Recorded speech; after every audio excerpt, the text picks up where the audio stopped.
مرحبا ترحيب وافي من فريدة المعاني بالضيوف اللي لفونا أهل الأخلاق النبيلة.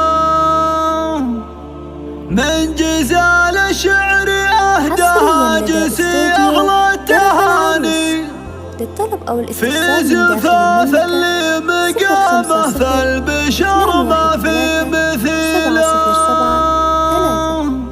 أو من خارج في زفاف اللي مقامه في البشر ما في مثيله.